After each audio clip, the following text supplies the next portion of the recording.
प्रभु यीशु क्रिस्त में मेरे प्रिय भाइयों और बहनों और मेरे प्यारे बच्चों, चालीसा का समय प्रार्थना, उपवास और पश्चाताप का विशेष अवसर है। ये वह समय है जब हम अपने जीवन का गहराई से अवलोकन करते हैं और ईश्वर के निकट जाने का प्रयत्न करते हैं। आज हम एक महत्वपूर्ण विषय पर मननचिंतन करेंगे, क्षमा और मेल मिलाप। यीशु मसीह ने हमें सिखाया कि यदि हम दूसरों के अपराधों को क्षमा करेंगे तो हमारा स्वर्गीय पिता भी हमें क्षमा करेगा। ये वचन हमें क्षमा के महत्व को समझने के लिए प्रेरित करता है और हमें सिखाता है कि क्षमा केवल एक भावना नहीं बल्कि एक जीवन शैली होनी चाहिए। क्षमा का अर्थ केवल भूल जाना नहीं है, बल्कि ये द्वेष, क्रोध और कटुता से मुक्त होने की प्रक्रिया है।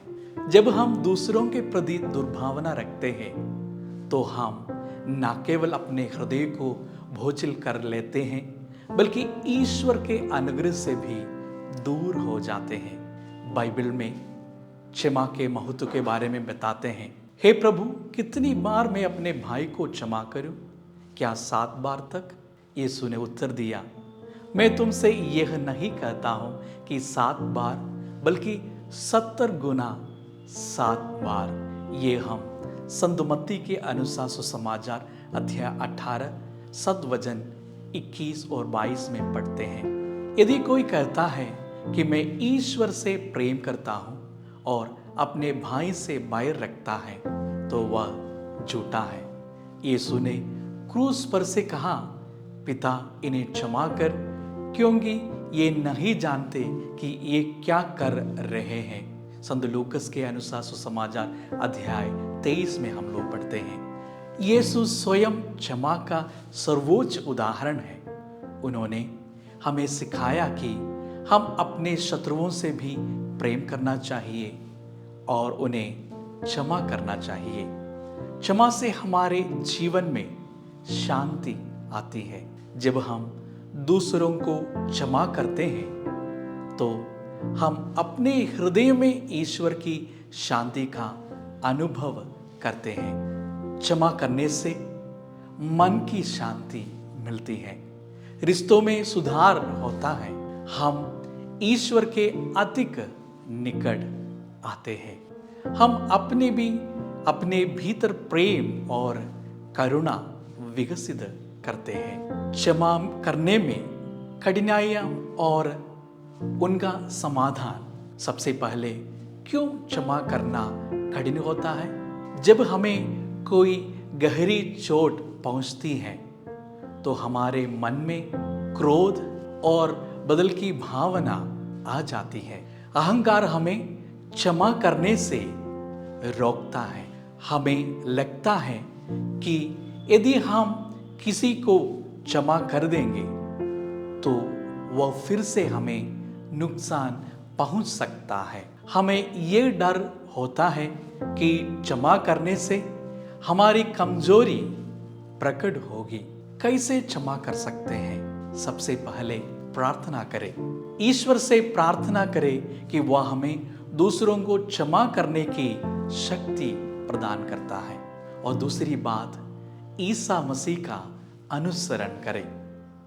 उन्होंने हमें यह सिखाया कि हमें अपने शत्रुओं से भी प्रेम करना चाहिए। और तीसरी बात, अहंकार को त्यागें। क्षमा करने का अर्थ यह नहीं है कि हम किसी की गलती को सही मानते हैं, बल्कि यह है कि अपने हृदय से क्रोध और द्वेष को निकाल देते हैं। ध्यान दें कि क्षमा हमें मुक्त करता है। जब हम किसी को क्षमा करते हैं तो वह सबसे पहले हमें आंतरिक शांति और स्वतंत्रता प्रदान करता है। अभी हम मेल मिलाप के बारे में मनन चिंतन करें। मेल मिलाप का अर्थ केवल बाहर दिखावा नहीं होनी चाहिए, बल्कि ये हृदय से होनी चाहिए। जब हम किसी से मेल मिलाप करते हैं तो हम अपने संबंधों को पुनः स्थापित करते हैं और ईश्वर की कृपा को प्राप्त करते हैं। बाइबल में मेल मिलाप के बारे में बताते हैं, यदि तू वेदी पर भेंट चढ़ाना जाए और वहां तुझे याद आए कि तेरा भाई तुझसे रूठा हुआ है, तो अपनी भेंट वहां छोड़कर पहले जाकर अपने भाई से मेल कर, फिर आकर अपनी भेंट अर्पित कर।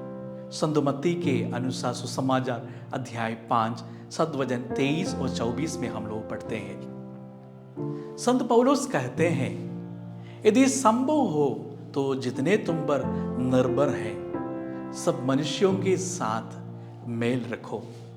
कैसे मेल मिलाप करें?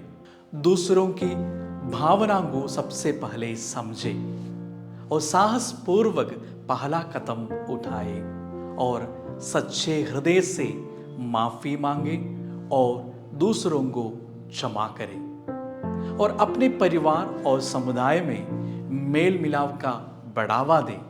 और 40 से काल में क्षमा और मेल मिलाप का अभ्यास किस प्रकार हम लोग कर सकते हैं?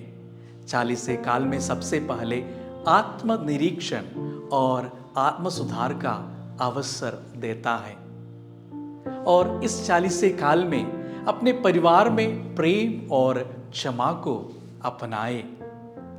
यदि किसी से अनबन हो गया है तो पहले करके उसे क्षमा करें और पवित्र पाप संस्कार स्वीकार करें और प्रभु के पास पहुंच जाए और प्रभु से, ईश्वर से अपने पापों की क्षमा मांगे।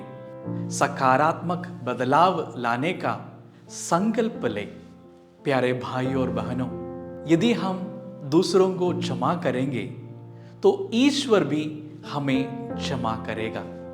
हमें याद रखना चाहिए कि क्षमा केवल एक आदत नहीं, बल्कि ईश्वर के प्रति हमारी निष्ठा का प्रमाण है। हम इस 40 के अवसर पर हम ये दृढ़ निश्चय ले कि हम अपने हृदय से सभी को क्षमा करेंगे और प्रेम और करुणा का व्यवहार करेंगे, साथ ही साथ मेल मिलाप के संदेश को फैलाएंगे। ईश्वर हमें इस कार्य में सहायता करे। आमीन।